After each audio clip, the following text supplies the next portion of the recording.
ഇന്ന് നമ്മൾ പഠിക്കാൻ പോകുന്നത് നമ്മുടെ എ സി ടിയുടെ തന്നെ ഏറ്റവും ലാസ്റ്റ് പോർഷനാണ്. അതായത് നമ്മുടെ 4th മോഡ്യൂളിൻ്റെ last portion, stability analysis of sampled data control system. ഇതൊരു ഇമ്പോർട്ടൻറ്റ് പോർഷനാണ്. ഇതെല്ലാ പ്രാവശ്യവും എക്സാമിന് ചോദിക്കുന്ന ക്വസ്റ്റ്യൻസ് ആണ്. അതായത് സ്റ്റെബിലിറ്റി അനാലിസിസ്, സിസ്റ്റം സ്റ്റേബിൾ ആണോ അല്ലേ എന്ന് കണ്ടുപിടിക്കാനായിട്ട് ഈ 4th മോഡ്യൂളിന് സ്ഥിരം ചോദിക്കുന്ന ചോദ്യമാണ് ഈ ഒരു പോർഷൻ. അപ്പോൾ ഫസ്റ്റ് നമുക്ക് എന്താണ് stability analysis of sampled data control system.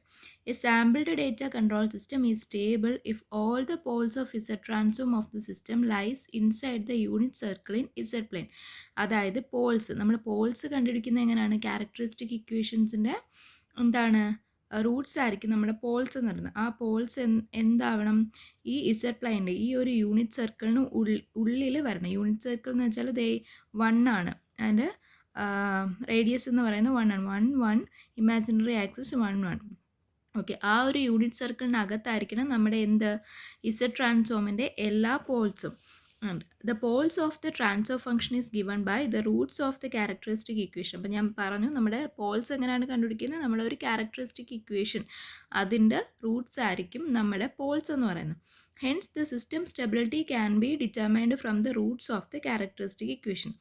അപ്പം Z transform of a sampled data control system is given by. അപ്പം നമുക്കറിയാം ഒരു സാമ്പിൾഡ് ഡേറ്റ കൺട്രോൾ സിസ്റ്റത്തിൻ്റെ ഇസഡ് ട്രാൻസ്ഫോം എന്തായിരിക്കും? H of Z is equal to C of Z by R of Z. അതായത് output by input ആയിരിക്കും. അതിനെ നമ്മൾ എന്താണ് ന്യൂമറിക്കൽ പോളിനോമിയൽസ് ആയിട്ട് എഴുതി. ഓക്കെ, പോളിനോമിയൽസ് ആയിട്ട് എഴുതുമ്പോൾ നമുക്കൊരു കോൺസ്റ്റൻ്റ് കാണും. ദെൻ ഇവിടെ ന്യൂമറേറ്ററിൽ ഒരു പോളിനോമിയൽ, അതുപോലെ ഡിനോമിനേറ്ററിൽ ഒരു പോളിനോമിയൽ. അങ്ങനെ ആയിരിക്കും നമുക്ക് ട്രാൻസ്ഫർ ഫംഗ്ഷൻ കിട്ടുന്നത്. ഓക്കെ, ഇനി നമ്മുടെ ക്യാരക്ടറിസ്റ്റിക് ഇക്വേഷൻ എന്ന് വെച്ചാൽ എന്താണ്? ഈ ഡിനോമിനേറ്റർ, ഈ ഒരു ട്രാൻസ്ഫർ ഫംഗ്ഷൻ്റെ ഡിനോമിനേറ്റർ ഈക്വൽ ടു 0 ആണ് നമ്മുടെ ക്യാരക്ടറിസ്റ്റിക് ഇക്വേഷൻ എന്ന് വെച്ചാൽ. നമ്മുടെ എല്ലാ കേസിലും ക്യാരക്ടറിസ്റ്റിക് ഇക്വേഷൻ എന്ന് വെച്ചാൽ എന്താണ്? ട്രാൻസ്ഫർ ഫംഗ്ഷൻ്റെ ഡിനോമിനേറ്ററിൽ വരുന്ന polynomial, denominator polynomial equal to 0, അതിനെ 0 ആയിട്ട് ഇക്വേറ്റ് ചെയ്യുമ്പോൾ കിട്ടുന്ന റൂട്ട്സ് ആണ് നമ്മുടെ പോൾസ്. അപ്പോൾ നമ്മുടെ ക്യാരക്ടറിസ്റ്റിക് ഇക്വേഷൻ എന്താണ്? ഈ ഡിനോമിനേറ്റർ ആണ്. So Q of Z is equal to 0, അതിനെ 0 ആയിട്ട് ഇക്വേറ്റ് ചെയ്യണം. അപ്പോൾ നമുക്ക് ഇപ്പോൾ H of Z is equal to C of Z by R of Z എന്നാണെങ്കിൽ, നമുക്കിപ്പോൾ G0 of S and G of S ആണെന്നുണ്ടെങ്കിൽ നമുക്ക് എങ്ങനെ എഴുതാൻ പറ്റും?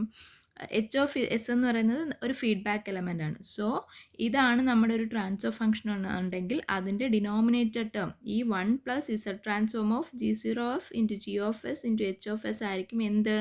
നമ്മുടെ ക്യാരക്ടറിസ്റ്റിക് ഇക്വേഷൻ. അതിൻ്റെ ഈ ഡിനോമിനേറ്റർ ടേം, ഏതൊരു ട്രാൻസ്ഫർ ഫംഗ്ഷൻ എടുത്താലും അതിൻ്റെ ഡിനോമിനേറ്റർ ടേം ഈക്വൽ ടു 0 ആണ് നമ്മുടെ ക്യാരക്ടറിസ്റ്റിക് ഇക്വേഷൻ എന്ന് പറയുന്നത്.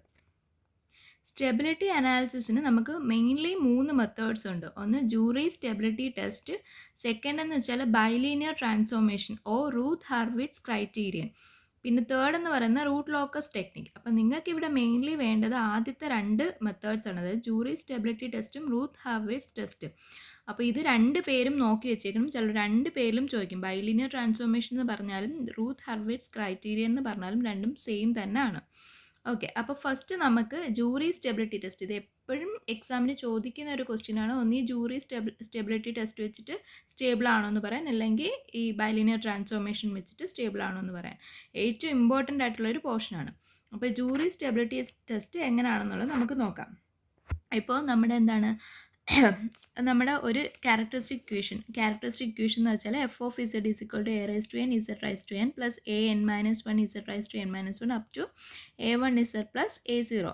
അത് നമ്മുടെ ഒരു ഇക്വേഷൻ ആണെന്നുണ്ടെങ്കിൽ എന്താണ്? A N is greater than 0. A N എന്ന് പറയുന്ന ടേം എന്താണ്? ഗ്രേറ്റർ ദാൻ 0 ആണ്. അതുപോലെ A0 ടു എ എൻ എന്താണ്? നമ്മുടെ കോൺസ്റ്റൻസ് ആണ്, കോഎഫിഷ്യൻസ് ആണ്. ഓക്കെ, ഇനി ഫസ്റ്റ് നമുക്കിവിടെയൊക്കെ എന്തുണ്ട്? നെസസറി കണ്ടീഷനുണ്ട്, ദെൻ സഫിഷ്യൻറ്റ് കണ്ടീഷനുണ്ട്. നമുക്ക് ഈ സ്റ്റെബിലിറ്റി നോക്കാനായിട്ട് എന്തൊക്കെയുണ്ട്? നെസസറി കണ്ടീഷനുണ്ട്, സഫിഷ്യൻറ്റ് കണ്ടീഷനുണ്ട്. അപ്പോൾ ഫസ്റ്റ് നമുക്കൊരു ഇക്വേഷൻ, അതായത് ഒരു ക്യാരക്ടറിസ്റ്റിക് ഇക്വേഷൻ കിട്ടിയാൽ നമ്മൾ ആദ്യം നെസസറി ആയിട്ടുള്ള കണ്ടീഷൻ ചെക്ക് ചെയ്യണം, സ്റ്റേബിൾ ആണോ അല്ലേ എന്നുള്ളത്. അപ്പോൾ നെസസറി കണ്ടീഷൻ ഓഫ് സ്റ്റെബിലിറ്റി എന്താണ്? F of 1 greater than 0. അതായത് ഈ എഫ് ഓഫ് ഇസഡ് എന്ന് പറയുന്ന ടേമിൽ ഇസഡിന് പകരം 1 ഇട്ട് കൊടുക്കുമ്പോൾ അതിൻ്റെ വാല്യൂ എന്തായിരിക്കണം? ഇസ് ഗ്രേറ്റർ ദാൻ 0 ആയിരിക്കണം. അതുപോലെ -1 raise to N F of -1. -1 raise to N എന്ന് വെച്ചാൽ നമ്മുടെ ഇസഡ് ഏറ്റവും ഹയസ്റ്റ് ടേം ഓഫ് ഇസഡ്, അതാണ് എൻ എന്ന് പറയുന്നത്. -1 f of -1 ഇസഡിൻ്റെ സ്ഥാനത്ത് -1 ഇട്ട് കൊടുക്കുമ്പോൾ എന്ത് വരണം? ഇസ് ഗ്രേറ്റർ ദാൻ 0 വരണം. അത് രണ്ടും സാറ്റിസ്ഫൈഡ് ആണെന്നുണ്ടെങ്കിൽ നമുക്ക് നെസസറി കണ്ടീഷൻ സാറ്റിസ്ഫൈ ആയെന്ന് പറയാൻ പറ്റും. ഓക്കെ, ദെൻ നമ്മൾ ചെക്ക് ചെയ്യേണ്ടതെന്ന് വെച്ചാൽ സഫിഷ്യൻറ്റ് കണ്ടീഷൻ നോക്കണം. സഫിഷ്യൻറ്റ് കണ്ടീഷൻ നോക്കാനായിട്ട് നമുക്കത് ഈ ഒരു ടേബിൾ ഫോർമാറ്റിലായിരിക്കും നമ്മൾ ചെയ്യുന്നത്. ആ ടേബിൾ ഫോർമാറ്റിൽ എത്ര റോസ് ഉണ്ട്, അതായത് നമ്പർ ഓഫ് റോസ്, ഇപ്പോൾ 1 2 3 4 5 6 അങ്ങനെ അപ് ടു എത്ര വരെ റോസ് പോകാം നമുക്ക്? 2n - 1. n എന്ന് പറയുന്നത് ഇസഡിൻ്റെ ഹയസ്റ്റ് ഡിഗ്രി. 2n - 3 റോസ് നമുക്ക് വേണം. അതിപ്പോൾ ഓരോ ക്വസ്റ്റ്യൻസിനെ ഡിപ്പെൻഡ് ചെയ്യും. ഓരോ ക്വസ്റ്റ്യനിലും ഇസഡിൻ്റെ ഏറ്റവും ഹയസ്റ്റ് ടേം എത്രയാണ് അതായിരിക്കും n എന്ന് പറയുന്നത്. സോ 2n - 3 റോസ് നമുക്ക് വേണം. പിന്നെ നമ്മുടെ കോഎഫിഷ്യൻസ് z⁻0, z⁻1, z² അങ്ങനെ z⁻n വരെയുള്ള കോഎഫിഷ്യൻസ്. അതിൽ ഫസ്റ്റ് റോയിൽ എഴുതേണ്ടതെന്ന് വെച്ചാൽ നമ്മുടെ z⁻0 അതായത് കോൺസ്റ്റൻ്റ് ആയിട്ടുള്ള ടേം, അതുപോലെ ഇസഡിൻ്റെ coefficient, z² coefficient up to z⁻n കോഎഫിഷ്യൻ.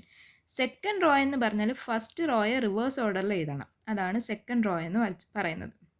Okay, എന്താണ്? ഫസ്റ്റ് നമ്മൾ എഴുതിയ റോയെ റിവേഴ്സ് ഓർഡറിൽ എഴുതണം, അതായത് അവിടുന്ന് ഇങ്ങോട്ട് തിരിച്ച് എഴുതണം. അതായിരിക്കും നമ്മുടെ സെക്കൻഡ് റോ എന്ന് പറയുന്നത്. അപ്പോൾ ഇത് രണ്ടും നമുക്ക് കണ്ടുപിടിക്കാൻ പറ്റും. ദെൻ തേർഡ് റോ, അതായത് തേർഡ് റോയിൽ ഈ ഫസ്റ്റ് വാല്യൂ എങ്ങനെ കാൽക്കുലേറ്റ് ചെയ്യുന്നതെന്ന് വെച്ചാൽ it is the determinant of these two, അതായത് ഇങ്ങനെ ഈ രണ്ട് മെട്രിക്സ് എടുക്കുമ്പോൾ ഉള്ള ഡിറ്റർമിനൻ്റ് ആയിരിക്കും ഈ വാല്യൂ. അതുപോലെ ഈ വാല്യൂ എന്താണ്? ഈ a0 an a(n-1) a1 അതിൻ്റെ ഡിറ്റർമിനൻ്റ് ആയിരിക്കും ഈ വാല്യൂ. ദെൻ b2 എന്ന് വെച്ചാൽ ഇത് എപ്പോഴും കോൺസ്റ്റൻ്റ് ആയിരിക്കും, ഇത് അവിടെ തന്നെ കാണും, ഇങ്ങോട്ട് വാല്യൂസ് മാറി മാറി വരും. അങ്ങനെയാണ് അപ് ടു bn-1 വരെ. ദെൻ ഇതിൻ്റെ റിവേഴ്സ് ഓർഡർ ആയിരിക്കും അടുത്ത റോ എന്ന് വെച്ചാൽ. ഓക്കെ, ദെൻ അടുത്ത c0 എങ്ങനെ കാൽക്കുലേറ്റ് ചെയ്യുമെന്ന് വെച്ചാൽ നമ്മൾ മറ്റേതുപോലെ തന്നെ ഇത് രണ്ടും എടുക്കും, അതായത് ഇതുമായിട്ട് എങ്ങനെയാണ് മെട്രിക്സ് ആയിട്ട് എടുക്കും. ദെൻ അടുത്ത c1 കാൽക്കുലേറ്റ് ചെയ്യാൻ ഇതുമായിട്ട് എടുക്കും. ഓക്കെ, ഈ രണ്ട് ടേംസ്, അതായത് 2x2 മെട്രിക്സ്, അതിൻ്റെ ഡിറ്റർമിനൻ്റ് ആയിരിക്കും നമ്മുടെ റോസ്. പിന്നെ അതിൻ്റെ റിവേഴ്സ് ആയിരിക്കും നെക്സ്റ്റ് റോ എന്ന് വെച്ചാൽ. അങ്ങനെയാണ് കണ്ടിന്യൂസ് ആയിട്ട് നമുക്ക് എത്ര നമ്പർ ഓഫ് റോസ് ഉണ്ടോ അതുവരെ നമ്മൾ ചെയ്യുന്നത്. ഓക്കെ, ഇത് ഇവിടെ ഇങ്ങനെ കാണിച്ചിട്ടുണ്ട് എങ്ങനെയാണ് നമ്മൾ b0 b1 അതുപോലെ c0 c1 ഒക്കെ എഴുതുന്നത് എങ്ങനെയാണെന്നുള്ളത് മെട്രിക്സ് ഫോമിൽ, അതായത് ഡിറ്റർമിനൻ്റ് എടുക്കുന്ന കാണിച്ചിട്ടുണ്ട്. ദെൻ നമ്മൾ നോക്കാനുള്ള നമ്മുടെ കണ്ടീഷൻ എന്താണ്? a0 an, a0 അതായത് modulus of a0 is less than modulus of an, അതായത് നമ്മൾ അപ്പം നെഗറ്റീവ് സൈനൊക്കെ പോകും. നമുക്ക് -0.9 ആണെന്നുണ്ടെങ്കിൽ ഇപ്പം മോഡുലസ് ഓഫ് a0 എന്ന് വെച്ചാൽ 0.9. ഓക്കെ, അപ്പോൾ ആ ഒരു കണ്ടീഷനുണ്ട്. അതുപോലെ b0 അപ് ടു ലാസ്റ്റ് വരെ എന്താണ്? Is greater than last term, അതായത് നമുക്ക് നോക്കുമ്പോൾ മനസ്സിലാവും ഈ ടേം ഈസ് ലെസ് ദാൻ ഇതായിരിക്കണം, അതുപോലെ ഇത് ഗ്രേറ്റർ ദാൻ ഇതായിരിക്കണം, c0 ഗ്രേറ്റർ ദാൻ cn-2 അങ്ങനെ കണ്ടിന്യൂസ് ആയിരിക്കും. ഫസ്റ്റ് a0യുടെ കേസ് മാത്രം ലെസ് ദാൻ വരും, ബാക്കിയെല്ലാം എന്ത് വരും? ഗ്രേറ്റർ ദാൻ വരും. അതെല്ലാം സാറ്റിസ്ഫൈ ചെയ്ത് കഴിഞ്ഞാൽ, അതായത് ഇത്രയും കണ്ടീഷൻ സാറ്റിസ്ഫൈഡ് ആണെന്നുണ്ടെങ്കിൽ നമുക്ക് എന്ത് പറയാൻ പറ്റും? സഫിഷ്യൻറ്റ് കണ്ടീഷൻ സാറ്റിസ്ഫൈഡ് ആയി സിസ്റ്റം സ്റ്റേബിൾ ആണെന്ന് പറയാൻ പറ്റും. ദെൻ നമ്മുടെ അടുത്ത മെത്തേഡ് എന്താണ്? റൂത്ത് ഹർവിറ്റ്സ് ക്രൈറ്റീരിയൻ അല്ലെങ്കിൽ ബൈലീനിയർ ട്രാൻസ്ഫോർമേഷൻ എന്ന് പറയും. ഇത് കുറച്ച് സിമ്പിളാണ്. എന്ന് വെച്ചാൽ നമുക്ക് കിട്ടുന്ന ഒരു ക്യാരക്ടറിസ്റ്റിക് ഇക്വേഷൻ കാണും. ആ ക്യാരക്ടറിസ്റ്റിക് ഇക്വേഷൻ നമ്മൾ എന്ത് ചെയ്യണം? ഇസഡിന് പകരം 1 + r/1 - r എന്ന് വെച്ചിട്ട് സബ്സ്റ്റിറ്റ്യൂട്ട് ചെയ്ത് കൊടുക്കണം. ഓക്കെ, അങ്ങനെ സബ്സ്റ്റിറ്റ്യൂട്ട് ചെയ്ത് ഇതുപോലെ ഇപ്പോൾ f of z ആയിരിക്കും നമുക്ക് തന്നേക്കുന്ന ഒരു ക്വസ്റ്റ്യൻ. അതിന് ഇസഡിന് പകരം നമ്മൾ 1 + r/1 - r എന്ന് സബ്സ്റ്റിറ്റ്യൂട്ട് ചെയ്ത് കൊടുക്കുക. അപ്പോൾ നമുക്ക് പുതിയൊരു ആറിൻ്റെ ടേംസിലുള്ള പുതിയൊരു ഇക്വേഷൻ കിട്ടും. ഓക്കെ, അപ്പോൾ ആറിൻ്റെ ടേംസിലുള്ള പുതിയൊരു ക്യാരക്ടറിസ്റ്റിക് ഇക്വേഷൻ കിട്ടി. ഇവിടെയും നമുക്ക് നെസസറി കണ്ടീഷനും സഫിഷ്യൻറ്റ് കണ്ടീഷനും ഉണ്ട്. ഇവിടുത്തെ നെസസറി കണ്ടീഷൻ എന്താണ്? ഈ കിട്ടുന്ന ഇക്വേഷൻ, അതായത് ഒരു പോളിനോമിയൽ ഇക്വേഷൻ ആയിരിക്കും. ആ ഇക്വേഷൻ്റെ എല്ലാ കോഎഫിഷ്യൻസും എന്തായിരിക്കണം? പോസിറ്റീവ് ആയിരിക്കണം. ഓക്കെ, അത് ഒരു necessary condition. Then sufficient condition എന്താണെന്ന് വെച്ചാൽ നമ്മൾ ഈ ക്വസ്റ്റ്യനിൽ ഒരു റൂത്ത് അറേ ക്രിയേറ്റ് ചെയ്യും. അപ്പോൾ നമ്മൾ മറ്റേതിൽ ഒരു ടേബിൾ ക്രിയേറ്റ് ചെയ്ത കണക്ക് ഇവിടെ ഒരു റൂത്ത് അറേ ക്രിയേറ്റ് ചെയ്യും. ആ റൂത്ത് അറേയിലെ ഫസ്റ്റ് കോളത്തിൽ എല്ലാ എലമെൻറ്റ്സും ഒരേ സൈൻ ആയിരിക്കണം. നെഗറ്റീവ് ആണെങ്കിൽ നെഗറ്റീവ്, പോസിറ്റീവ് ആണെങ്കിൽ പോസിറ്റീവ്. ഇവിടെ ഒരിക്കലും നെഗറ്റീവ് എന്ന് നമുക്ക് പറയാൻ പറ്റില്ല, കാരണം നമ്മുടെ ആദ്യത്തെ നെസസറി കണ്ടീഷൻ തന്നെ എല്ലാ കോഎഫിഷ്യൻസും പോസിറ്റീവ് ആവണം എന്നാണ്. അപ്പോൾ എന്തായാലും ഫസ്റ്റ് കോളം എന്താണ്? ഫുള്ള് പോസിറ്റീവ് ആണെങ്കിൽ നമുക്ക് സഫിഷ്യൻറ്റ് കണ്ടീഷൻ സാറ്റിസ്ഫൈ ചെയ്തെന്ന് പറയാൻ പറ്റും. ഓക്കെ, അത് നമ്മളൊരു റൂത്ത് അറേ എന്ന് പറഞ്ഞിട്ട് ഒരു ടാബുലർ ഫോം നമ്മൾ ക്രിയേറ്റ് ചെയ്യും. അപ്പോൾ നമുക്കൊരു ക്വസ്റ്റ്യൻ ചെയ്യുമ്പോൾ അത് മനസ്സിലാവും. ഓക്കെ, അപ്പോൾ ഇതാണ് നമ്മുടെ ക്വസ്റ്റ്യൻ. ഈ രണ്ട് ഇക്വേഷൻസ്, ഇത് രണ്ടും ഇപ്പോൾ ക്യാരക്ടറിസ്റ്റിക് ഇക്വേഷൻ, അത് രണ്ടും ജൂറി സ്റ്റെബിലിറ്റി ടെസ്റ്റ് വെച്ചിട്ടും അതുപോലെ റൂത്ത് സ്റ്റെബിലിറ്റി ടെസ്റ്റ് വെച്ചിട്ട് നമ്മൾ സ്റ്റേബിൾ ആണോ എന്നുള്ളതാണ് ഡിറ്റർമൈൻ ചെയ്യാൻ വേണം. ഫസ്റ്റത്തെ ക്വസ്റ്റ്യൻ എടുത്തു. 5z² - 2z+2 എന്ന് പറയുന്ന ക്വസ്റ്റ്യൻ എടുത്തു. അതിനകത്ത് ജൂറി സ്റ്റെബിലിറ്റി ടെസ്റ്റ് ചെയ്യുവാണ്. ജൂറി സ്റ്റെബിലിറ്റി ടെസ്റ്റ് ചെയ്യുമ്പോൾ എന്ത് സംഭവിക്കും? ജൂറീസിൻ്റെ നെസസറി കണ്ടീഷൻ എന്താണ്? f(1) ആദ്യം ചെക്ക് ചെയ്യണം. f(1) എന്ന് വെച്ചാൽ ഇസഡിൻ്റെ സ്ഥാനത്ത് എന്ത് ഇട്ട് കൊടുക്കണം? 1 ഇട്ട് കൊടുക്കണം. അതെന്തായിരിക്കും? >0 നമുക്ക് കിട്ടി. അതുപോലെ നെക്സ്റ്റ് ഇക്വേഷൻ എന്താണ്? -1n f(-1). ഇവിടെ n എന്താണ്? ഇസഡിൻ്റെ ഹയസ്റ്റ് ഡിഗ്രി എന്താണ്? 2 ആണ്. സോ n എന്ന് പറയുന്നത് 2 -1/2 ഇൻറ്റു f(-1). ഇസഡിൻ്റെ സ്ഥാനത്ത് -1 ഇട്ട് കൊടുക്കണം. അതിൻ്റെ വാല്യൂ >0 ആണ്. അപ്പോൾ നമുക്കിവിടെ രണ്ടും >0 ആണ്. സോ നമ്മുടെ നെസസറി കണ്ടീഷൻ സാറ്റിസ്ഫൈഡ് ആയി. നെക്സ്റ്റ് നമ്മൾ സഫിഷ്യൻറ്റ് കണ്ടീഷൻ എന്താണ്? നമ്മളൊരു ടാബുലാർ ഫോം. അപ്പോൾ സഫിഷ്യൻറ്റ് കണ്ടീഷൻ കണ്ടുപിടിക്കാൻ എത്ര റോസ് വേണം എന്ന് നോക്കാൻ 2n - 3. അപ്പോൾ നമ്മുടെ ഇവിടുത്തെ ഹയസ്റ്റ് ഡിഗ്രി എത്രയാണ്? 2 ആണ്. z² അല്ലേ ഏറ്റവും ഹയസ്റ്റ്, അപ്പോൾ 2 ആണ്. അപ്പോൾ 2 × 2 - 3 എന്ന് വെച്ചാൽ 1. അപ്പോൾ നമുക്കിവിടെ എന്താണ്? ഒരു റോയുടെ ആവശ്യമുള്ളൂ. അപ്പോൾ ആ ഒരു റോ എങ്ങനെ വരും? z⁻⁴, z1, z². അപ്പോൾ z⁻⁴ കോഎഫിഷ്യൻ്റ് എന്താണ്? ഇപ്പോൾ നമ്മുടെ ഇക്വേഷൻ എടുക്കുകയാണെങ്കിൽ z⁻⁴, അതായത് z ഇല്ലാത്ത ടേമിൻ്റെ കോഎഫിഷ്യൻ്റ് 2, അതുപോലെ z⁻1, ഒരു z-ൻ്റെ കോഎഫിഷ്യൻ്റ് -2, z² കോഎഫിഷ്യൻ്റ് 5. അപ്പോൾ നമുക്ക് ഈ ഒരു റോയുടെ ആവശ്യമുള്ളൂ. നമ്മുടെ നമ്പർ ഓഫ് റോസ് എത്രയാണ്? 1 എന്നാണ് കിട്ടിയത്. അപ്പോൾ ഈ ഒരു റോയുടെ ആവശ്യമുള്ളൂ. ഇനി നമ്മുടെ അടുത്ത സഫിഷ്യൻറ്റ് കണ്ടീഷൻ സാറ്റിസ്ഫൈ ചെയ്യുന്ന എന്തായിരിക്കണം? മോഡുലസ് ഓഫ് ഈ term is less than modulus of ഇത്. അപ്പോൾ നമുക്കിവിടെ സാറ്റിസ്ഫൈഡ് ആണ്, കാരണം 2 > 5 ആണ്. സോ സഫിഷ്യൻറ്റ് കണ്ടീഷൻ സാറ്റിസ്ഫൈഡ് ആണ്. സോ സിസ്റ്റം ഈസ് സ്റ്റേബിൾ എന്ന് പറയാൻ പറ്റും. നെക്സ്റ്റ് നമ്മൾ ഇതേ ക്വസ്റ്റ്യൻ തന്നെ റൂത്ത് സ്റ്റെബിലിറ്റി ക്രൈറ്റീരിയൻ വെച്ച് ചെയ്യുവാണ്. അപ്പോൾ റൂത്ത് സ്റ്റെബിലിറ്റി ക്രൈറ്റീരിയൻ നമ്മൾ പറഞ്ഞു എന്താണ്? ഇസഡിന് പകരം, ഇപ്പോൾ ഒരു ഇക്വേഷൻ തന്നിരുന്നാൽ അതിന് ഇസഡിന് പകരം എന്താണ്? 1+r/1 - r സബ്സ്റ്റിറ്റ്യൂട്ട് ചെയ്ത് കൊടുക്കണം. സോ ഈ ഫുൾ ഇക്വേഷനിൽ 1+r/1 - r നമ്മൾ സബ്സ്റ്റിറ്റ്യൂട്ട് ചെയ്തു. ഇപ്പോൾ ഈ ഇക്വേഷനെ നമ്മൾ എന്താണ്? സോൾവ് ചെയ്യുവാണ്. ഇപ്പോൾ ഡിനോമിനേറ്റർ നമ്മൾ കോൺസ്റ്റൻ്റ് ആയിട്ട് എടുത്തു. ഇപ്പോൾ 1 - r² ആണ് ഇവിടുത്തെ ഹയസ്റ്റ്. അപ്പോൾ അത് കോമൺ ആയിട്ട് എടുത്തു. ദെൻ എന്താണ്? നമ്മൾ സോൾവ് ചെയ്തു. സോൾവ് ചെയ്യുമ്പോൾ നമുക്ക് ആറിൻ്റെ ടേംസിലുള്ള ഒരു ഇക്വേഷനാണ് നമുക്ക് കിട്ടുന്നത്. 9r² + 6r + 5. അപ്പോൾ ഫസ്റ്റ് നെസസറി കണ്ടീഷൻ എന്താണ്? ഇതിൻ്റെ കോഎഫിഷ്യൻസ് പോസിറ്റീവ് ആയിരിക്കണം. അപ്പോൾ ഇതിൻ്റെ കോഎഫിഷ്യൻസ് എല്ലാം എന്താണ്? പോസിറ്റീവാണ്. 9, 6, 5. സോ പോസിറ്റീവാണ്. അതുകൊണ്ട് നെസസറി കണ്ടീഷൻ സാറ്റിസ്ഫൈഡ് ആണ്. ഇനി നെക്സ്റ്റ് ആണ് നമ്മൾ റൂത്ത് അറേ എഴുതുന്നത്. റൂത്ത് അറേ എഴുതുന്നത് എങ്ങനെയാണെന്ന് വെച്ചാൽ നമുക്കിപ്പോൾ 9, 6, 5 ആണ്. അതുപോലെ നമ്മുടെ നേരത്തെ ഇസഡിൻ്റെ കാര്യം എഴുതിയ പോലെ ഇവിടെ നമുക്ക് r², r⁻1, ദെൻ r⁻0. അപ്പോൾ ഇവിടെ നമ്മൾ എഴുതുന്നതെന്ന് വെച്ചാൽ r²ൻ്റെ കോഎഫിഷ്യൻ്റ് എന്താണ്? 9 ഇവിടെ എഴുതുന്നു. r⁻1ൻ്റെത് 6 അത് ഇവിടെ എഴുതുന്നു. നെക്സ്റ്റ് ടേം നമ്മൾ ഇവിടാണ് എഴുതുന്നത്.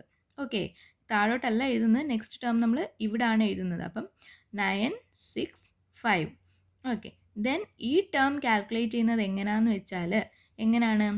നമ്മൾ ഡിറ്റർമിനൻ്റ് എടുക്കുന്നത് ഇങ്ങനെ മൈനസ് ഇങ്ങനെ, അതായത് 9 × ഇവിടെ ഇപ്പോൾ 0 ആണെന്ന് അസ്യൂം ചെയ്യുവാണെങ്കിൽ എന്താണ്? ഇവിടെ ഇപ്പോൾ 0 ആണെന്ന് നമ്മൾ അസ്യൂം ചെയ്യുന്നു. 0 ആയിട്ട് നമ്മൾ എടുക്കുന്നു. അപ്പോൾ 9 × 0 - 6 × 5 ആണ് നമ്മൾ ഡിറ്റർമിനൻ്റ് എടുക്കുന്നത്. പക്ഷേ ഇവിടെ നിങ്ങൾക്ക് മിസ്റ്റേക്ക് പറ്റാൻ സാധ്യത ഉള്ള ഒരു സ്ഥലമാണ്. ഇവിടെ നമ്മൾ എടുക്കുന്നത് എങ്ങനെയാണ്? തിരിച്ചാണ് എടുക്കുന്നത്. ഇവിടെ ഡിറ്റർമിനൻ്റ് അല്ല എടുക്കുന്നത്. 6 × 5 - 9 × 0 എന്ത് വരും? 6, അതായത് ഈ ഒരു 6ഉം കൂടെ വരും. 6 × 5 - 9 × 0 6 വരും. സാധാ പോലെ ഡിറ്റർമിനൻ്റ് എടുക്കുന്ന പോലെ അല്ല. ഇവിടെ റൂത്ത് അറേയുടെ കേസിൽ നമ്മളത് തിരിച്ചാണ് എടുക്കുന്നത്. ഡിവൈഡഡ് ബൈ ഈ ഒരു ടേമും കൂടെ വരും. ഓക്കെ, അതിൻ്റെ വാല്യൂ ആയിരിക്കും നമ്മുടെ നെക്സ്റ്റ് ടേം എന്ന് പറയുന്നത്. അപ്പോൾ ഇവിടെ നമ്മൾ ചെക്ക് ചെയ്യേണ്ടതെന്ന് വെച്ചാൽ ഫസ്റ്റ് കോളം എല്ലാം സെയിം സൈൻ ആയിരിക്കണം. ഇവിടെ നമ്മുടെ ഫസ്റ്റ് കോളം, ഇത്രയും ഫസ്റ്റ് കോളം എന്താണ്? സെയിം സൈൻ അല്ലേ? ഇവിടെ സൈൻ ചേഞ്ച് ഒന്നുമില്ലല്ലോ, എല്ലാം പോസിറ്റീവാണ്. സോ നമ്മുടെ സഫിഷ്യൻറ്റ് കണ്ടീഷനും സാറ്റിസ്ഫൈഡ് ആണ്. അതുകൊണ്ട് സിസ്റ്റം സ്റ്റേബിൾ ആണെന്ന് പറയാൻ പറ്റും. അതുപോലെ നെക്സ്റ്റ് ഒരു പ്രോബ്ലമാണ് z³ - 0.2z² - 0.25z + 0.05 എന്ന് പറയുന്നത്. അതും നമ്മൾ രണ്ട് സ്റ്റെബിലിറ്റി ക്രൈറ്റീരിയനും വെച്ച് ചെയ്യുവാണ്. അപ്പോൾ ഫസ്റ്റ് ജൂറി സ്റ്റെബിലിറ്റി ക്രൈറ്റീരിയൻ വെച്ച് ചെയ്യുമ്പോൾ എന്താണ്? നമ്മുടെ സഫിഷ്യൻറ്റ് കണ്ടീഷൻ അല്ല, നെസസറി കണ്ടീഷൻ സാറ്റിസ്ഫൈ ചെയ്യുന്നുണ്ടോ എന്ന് നോക്കണം. f(1) ഇട്ട് കൊടുക്കണം, അത് >0 വരണം. അതുപോലെ -1/n f(-1). ഇവിടെ n എത്രയാണ്? ഹയസ്റ്റ് ഡിഗ്രി 3 ആണ്. അപ്പോൾ അത് സബ്സ്റ്റിറ്റ്യൂട്ട് ചെയ്തെടുക്കണം. -1/3 F of -1 is greater than 0 ആണോ നോക്കണം. രണ്ടും ഗ്രേറ്റർ ദാൻ 0 ആണെങ്കിൽ നമ്മുടെ നെസസറി കണ്ടീഷൻ സാറ്റിസ്ഫൈഡ് ആയി. ദെൻ നമുക്ക് നെക്സ്റ്റ് സ്റ്റെപ്പിലോട്ട് പോകാം. അടുത്ത സ്റ്റെപ്പ് എന്താണ്? നമ്മൾ ടേബിളിന് എത്ര റോസ് വേണം എന്ന് വെച്ചാൽ 2n-3 റോസ് ആണ്. ഇവിടുത്തെ ഹയസ്റ്റ് ഡിഗ്രി എത്രയാണ്? 3 ആണ്. സോ 2 × 3 - 3 എന്ന് വെച്ചാൽ 3. 3 റോസ് നമുക്ക് വേണം. നമ്മൾ എഴുതി. ദെൻ നമുക്കിവിടെ എത്ര ടേംസ് ഉണ്ട്? z⁻0, z⁻1, z², z³ അത്രയും ടേംസ് നമുക്കിവിടെ ഉണ്ട്. അതിൻ്റെ എല്ലാം കോഎഫിഷ്യൻസ് നമ്മൾ എഴുതുന്നു. അതായത് z⁻0 എന്ന് പറയുമ്പോൾ 0.05 അതിവിടെ എഴുതി. അതുപോലെ ഇസഡിൻ്റെ എന്താണ്? ഇസഡിൻ്റെ 0.2 -0.25 അത് എഴുതി. അതുപോലെ z²ൻ്റെത് z⁻3യുടേത് അങ്ങനെ എല്ലാ കോഎഫിഷ്യൻസും അവിടെ എഴുതി. ദെൻ അടുത്ത റോ എന്ന് പറഞ്ഞാൽ എന്തായിരിക്കും? ഇതിൻ്റെ റിവേഴ്സ് ആയിരിക്കും. ഇത് തിരിച്ച് എഴുതുക. അതായത് 1 -0.2 -0.25 0.15 തിരിച്ച് എഴുതുക. ഈ തേർഡ് റോ നമ്മൾ കാൽക്കുലേറ്റ് ചെയ്യുന്നത് എങ്ങനെയാണ്? ഡിറ്റർമിനൻ്റ് ഓഫ് ഇത്രയും. ഓക്കെ, ഇത് എപ്പോഴും കോൺസ്റ്റൻ്റ് ആയിരിക്കും, ഇത് മാറത്തില്ല. അപ്പോൾ ഫസ്റ്റ് ടേം കാൽക്കുലേറ്റ് ചെയ്യുന്നതെന്ന് വെച്ചാൽ ഡിറ്റർമിനൻ്റ് ഓഫ് ഇത് ഇൻറ്റു ഇത്, അതാണ് നമ്മൾ ഈ കാണിച്ചിരിക്കുന്നത്. ഓക്കെ, ഫസ്റ്റ് ടേം കാൽക്കുലേറ്റ് ചെയ്യുന്നത് എങ്ങനെയാണ്? ഇതും കൂടെ എടുത്തിട്ട് ഡിറ്റർമിനൻ്റ് എടുക്കുക. ദെൻ അതുപോലെ സെക്കൻഡ് ടേം കാൽക്കുലേറ്റ് ചെയ്യുന്നത് എങ്ങനെയാണ്? ഇതും കൂടെ എടുക്കുക. ഓക്കെ, അതും നമ്മളിവിടെ കാണിച്ചിട്ടുണ്ട്. ദെൻ തേർഡ് ടേം കാൽക്കുലേറ്റ് ചെയ്യുന്നത് എങ്ങനെയാണ്? ഇതും കൂടെ ഡിറ്റർമിനൻ്റ് എടുക്കുക. ഓക്കെ, അതും നമ്മളിവിടെ കാണിച്ചിട്ടുണ്ട്. അപ്പോൾ അത് മിസ്റ്റേക്ക് പറ്റരുത്. ഈ ഫസ്റ്റ് 2 ടേംസും എപ്പോഴും എല്ലാ എടുക്കുമ്പോഴും അവിടെ തന്നെ കാണും. ദെൻ ഫസ്റ്റ് ടേമിന് ഇതും കൂടെ എടുക്കുക, സെക്കൻഡ് ടേമിന് ഇത് എടുക്കുക, തേർഡ് ടേമിന് ഇത് എടുക്കുക. അങ്ങനെയാണ് നമ്മൾ ഡിറ്റർമിനൻ്റ് എടുക്കുന്നത്. ഇവിടെ ഡിറ്റർമിനൻ്റ് തന്നെയാണ് കേട്ടോ എടുക്കുന്നത്. നമ്മൾ റൂട്ട് അറേയുടെ കേസിൽ മാത്രമേ ഒരു തിരിച്ചുള്ളൊരു സംഭവം വരുന്നുള്ളൂ. ഇവിടെ എല്ലാം ഡിറ്റർമിനൻ്റ് ആണ് എടുക്കുന്നത്. ഓക്കെ, അതിൻ്റെ വാല്യൂസ് നമുക്ക് കിട്ടി.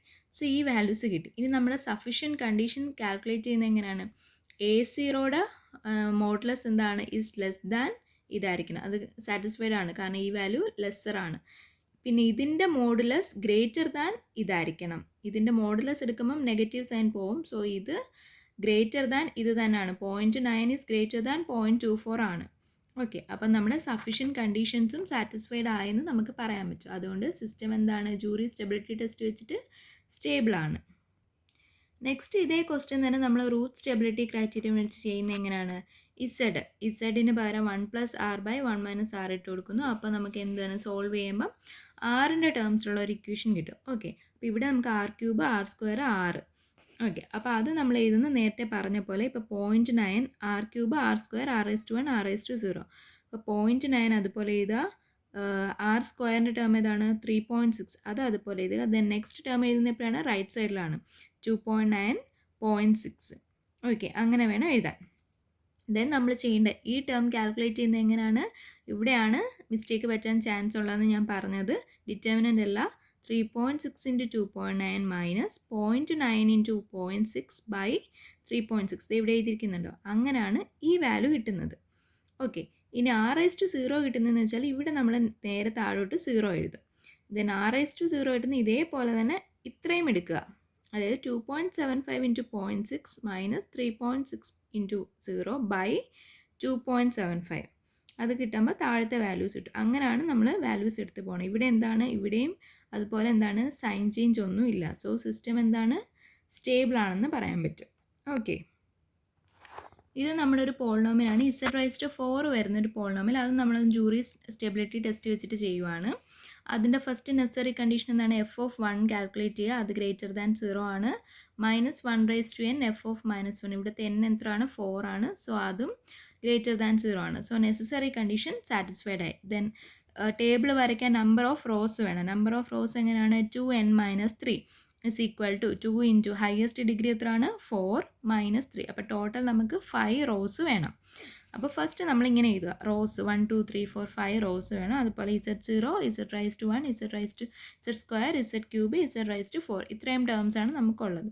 അതിൻ്റെ എല്ലാം, അതായത് z0ൻ്റെ കോഎഫിഷ്യൻറ്റ് അതിൻ്റെ എല്ലാം കോഎഫിഷ്യൻറ്റ് ചെയ്യുക. സെക്കൻഡ് റോ എന്ന് വെച്ചാൽ ഇതിൻ്റെ റിവേഴ്സ് ഓർഡർ ആയിരിക്കും ഈ സെക്കൻഡ് റോ എന്ന് വെച്ചാൽ. ഇനി തേർഡ് റോ എങ്ങനെയാണ് എഴുതുന്നത്? ഈ വാല്യൂ എങ്ങനെയാണ് കാൽക്കുലേറ്റ് ചെയ്യുന്നത്? ഇതിൻ്റെയും കൂടെ ഡിറ്റർമിനൻ്റ് എടുക്കുക. ദെൻ ഈ വാല്യൂ എങ്ങനെയാണ്? ഇതിൻ്റെയും കൂടെ ഡിറ്റർമിനൻ്റ് എടുക്കുക. ദെൻ ഈ വാല്യൂ എങ്ങനെയാണ്?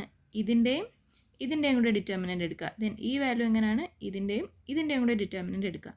അപ്പോൾ നമുക്ക് തേർഡ് റോ കിട്ടും. ദെൻ അതിൻ്റെ റിവേഴ്സ് ആയിരിക്കും നമ്മുടെ ഫോർത്ത് റോ എന്ന് വെച്ചാൽ. Okay, then next fifth row calculate ചെയ്യുന്നത് എങ്ങനെയാണ്? ഇതിൻ്റെയും കൂടെ ഡിറ്റർമിനൻ്റ് എടുക്കുക. ഈ വാല്യൂ എന്ന് വെച്ചാൽ ഇതിൻ്റെയും കൂടെ ഡിറ്റർമിനൻ്റ് എടുക്കുക. ഈ വാല്യൂ എന്ന് വെച്ചാൽ ഇതും കൂടെ ഡിറ്റർമിനൻ്റ് എടുക്കുക. അപ്പോൾ നമുക്ക് ഈ ഒരു വാല്യൂ 5 റോസ് മതി നമുക്ക്. ഓക്കെ, ഇനി നമ്മൾ കണ്ടീഷൻ സാറ്റിസ്ഫൈ ചെയ്യുന്നുണ്ട്. കണ്ടീഷൻ എന്താണ്? ഇതാണ് നമ്മുടെ A0. അപ്പം ഇതും ഈസ് ലെസ് ദാൻ ഇതായിരിക്കണം ആണല്ലോ. ദെൻ അടുത്തത് ബിയുടെ കണ്ടീഷൻ എന്താണ്? മോഡുലസ് ഓഫ് ഇത് ലെസ് ദാൻ മോഡുലസ് ഓഫ് ഇതായിരിക്കും. പിന്നെ നെഗറ്റീവ് പോവും. സോ അത് ലെസ്സർ ആണ്, അതും സാറ്റിസ്ഫൈഡ് ആണ്. ദെൻ സിയുടെ കേസ് എടുക്കുമ്പം ഇത് ഈസ് ലെസ് ദാൻ ഇതായിരിക്കണം, പക്ഷെ ഇവിടെ എന്താണ്? ഗ്രേറ്റർ ദാൻ ആണ്. അല്ലല്ല സോറി നമ്മുടെ എയുടെ കേസ് മാത്രമേ ലെസ്സർ വരത്തുള്ളൂ. ദെൻ ഇതെന്താണ്? ഈസ് ഗ്രേറ്റർ ദാൻ 0.2 ആണ്.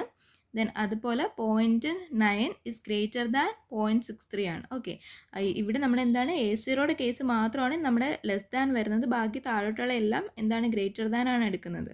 ഇവിടെ ഇപ്പം മോഡുലസ് എടുക്കുമ്പം ഈ നെഗറ്റീവ് സൈൻ പോകും. സോ ഇത് ഗ്രേറ്റർ ആണ്. അതുപോലെ സിയുടെ കേസ് വരുമ്പോൾ എന്താണ്? 0.9 ഇസ് ഗ്രേറ്റർ ദാൻ 0.63 ആണ്. ഓക്കെ, അപ്പോൾ സഫിഷ്യൻറ്റ് കണ്ടീഷൻ സാറ്റിസ്ഫൈഡ് ആയി. സിസ്റ്റം എന്താണ്? സ്റ്റേബിൾ ആണ്. ഇതും ജൂറി സ്റ്റെബിലിറ്റി ടെസ്റ്റ് വെച്ചിട്ട് ചെയ്യുന്നതാണ്. പക്ഷേ ഇവിടെ നമുക്ക് തന്നേക്കുന്നതെന്ന് വെച്ചാൽ ഡയറക്റ്റ് ക്യാരക്ടറിസ്റ്റിക് ഇക്വേഷൻ തന്നിട്ടില്ല. നമുക്കിത് ഇങ്ങനെ ഒരു സിസ്റ്റം, അതായത് ഒരു ക്ലോസ് ലൂപ്പ് സിസ്റ്റമാണ് തന്നേക്കുന്നത്. അപ്പോൾ ഈ സിസ്റ്റത്തിൻ്റെ ഇക്വേഷൻ നമ്മൾ എഴുതണം. അപ്പോൾ ട്രാൻസ്ഫർ ഫംഗ്ഷൻ എങ്ങനെയാണ്? C of Z by R of Z is equal to G of Z by 1 plus G of Z H of Z. അപ്പോൾ ഇതാണ് നമ്മുടെ ജി ഓഫ് ഇസഡ് എന്ന് വെച്ചാൽ. H of Z unit feedback system ആണ്. So C of Z by R of Z equal to എന്താണ്? G of Z by 1 plus G of Z into R of Z, അല്ല G of Z into H of Z. Okay, അപ്പോൾ അത് calculate ചെയ്യുമ്പോൾ നമുക്ക് ഇങ്ങനെ ഒരു equation കിട്ടും. നമ്മുടെ ട്രാൻസ്ഫർ ഫംഗ്ഷൻ്റെ എന്താണ്? ഡിനോമിനേറ്റർ ഈക്വൽ ടു 0 ആണ് നമ്മുടെ ക്യാരക്ടറിസ്റ്റിക് ഇക്വേഷൻ എന്ന് വെച്ചാൽ. അപ്പോൾ അത് ഈ ഡിനോമിനേറ്റർ ഈക്വൽ ടു 0 അതാണ് നമ്മുടെ ക്യാരക്ടറിസ്റ്റിക് ഇക്വേഷൻ. ഇപ്പോൾ ഇത്രയും കിട്ടിയല്ലോ. ഇനി പഴയ പോലെ തന്നെ ജൂറി സ്റ്റെബിലിറ്റി ടെസ്റ്റ് ചെയ്യുക. അതായത് എഫ് ഓഫ് 1 ഗ്രേറ്റർ ദാൻ 0 ആണോ നോക്കുക. -1/n F of -1 greater than 0 ആണോ നോക്കുക. അപ്പോൾ നെസസറി കണ്ടീഷൻ സാറ്റിസ്ഫൈഡ് ആയി. ദെൻ നമ്മുടെ ടേബിൾ വരയ്ക്കുന്ന എത്ര നമ്പർ ഓഫ് റോസ് വേണം? 2n-3. ഇവിടെ ഹയസ്റ്റ് ഡിഗ്രി എത്രയാണ്? 4 ആണ്. അപ്പോൾ 2 × 4 - 3 = 5. അപ്പോൾ 5 റോസ് വേണം. പഴയതുപോലെ എന്താണ്? കോഎഫിഷ്യൻസ് എഴുതി, ദെൻ അതിനെ റിവേഴ്സ് ഓർഡറിൽ എഴുതി. ദെൻ ഈ ടേം എന്ന് വെച്ചാൽ എന്താണ്? തേർഡ് റോയുടെ ഫസ്റ്റ് ടേം എന്ന് വെച്ചാൽ ഇതിൻ്റെയും ഡിറ്റർമിനൻ്റ് ആയിരിക്കും. ഇതെന്ന് വെച്ചാൽ ഇതിൻ്റെയും ഡിറ്റർമിനൻ്റ് ആയിരിക്കും. ഇതെന്ന് വെച്ചാൽ ഇതും കൂടെ ചെയ്യുന്ന ഡിറ്റർമിനൻ്റ് ആയിരിക്കും. ഇതെന്ന് വെച്ചാൽ ഇതിൻ്റെയും കൂടെ ഡിറ്റർമിനൻ്റ് ആയിരിക്കും. ദെൻ ഈ ഒരു റോയുടെ റിവേഴ്സ് ഓർഡർ ആണ് നമ്മുടെ 4th റോ എന്ന് വെച്ചാൽ. 5th റോയും അതുപോലെ തന്നെ നമ്മൾ എങ്ങനെ കാൽക്കുലേറ്റ് ചെയ്യും? ഇതിൻ്റെയും ഡിറ്റർമിനൻ്റ് ആയിരിക്കും ഈ വാല്യൂ. ദെൻ ഇതിൻ്റെയും ഡിറ്റർമിനൻ്റ് ആയിരിക്കും ഈ വാല്യൂ. അതുപോലെ ഇതിൻ്റെയും ഡിറ്റർമിനൻ്റ് ആയിരിക്കും ഈ വാല്യൂ. ദെൻ നമ്മൾ ചെയ്യുന്നതെന്ന് വെച്ചാൽ സ്റ്റെബിലിറ്റി നോക്കുക. അതായത് A0 ഈസ് ലെസ് ദാൻ ഇതാണ്, അതായത് 1 ലെസ് ദാൻ 2 ആണ്, സാറ്റിസ്ഫൈഡ് ആണ്. നെക്സ്റ്റ് B0 -3 എന്ന് വെച്ചാൽ ഗ്രേറ്റർ ദാൻ -1, അതായത് മോഡുലസ് എടുക്കുമ്പം 3 ഗ്രേറ്റർ ദാൻ 1, അതും സാറ്റിസ്ഫൈഡ് ആണ്. നെക്സ്റ്റ് വരുമ്പോൾ എന്താണ്? 8 ഗ്രേറ്റർ ദാൻ 20 ആവണമായിരുന്നു, പക്ഷെ നമുക്കിവിടെ സാറ്റിസ്ഫൈഡ് അല്ല. അപ്പോൾ സഫിഷ്യൻറ്റ് കണ്ടീഷൻ സാറ്റിസ്ഫൈഡ് അല്ലാത്തതുകൊണ്ട് സിസ്റ്റം എന്താണ്? അൺസ്റ്റേബിൾ ആണ്. കാരണം സിയുടെ കേസിൽ ഇത് ഗ്രേറ്റർ ആയിട്ട് വന്നില്ല, ലെസ്സർ ആണ് നമുക്ക് കിട്ടിയത്. സോ അവിടെ സിസ്റ്റം എന്താണ്? അൺസ്റ്റേബിൾ ആണ്. അപ്പോൾ ഇത്രയുമാണ് നമ്മുടെ 4th മൊഡ്യൂളിൻ്റെ പോർഷനും അതുപോലെ ACTയുടെ പോർഷനും ഇത്രയാണ് ഉള്ളത്. ഓക്കെ, ഇതിൻ്റെ കുറച്ച് അഡീഷണൽ പ്രോബ്ലംസ് എന്തൊക്കെ ഉണ്ടെങ്കിൽ ഞാൻ സെപ്പറേറ്റ് നോട്ട് തരാം. ഓക്കെ.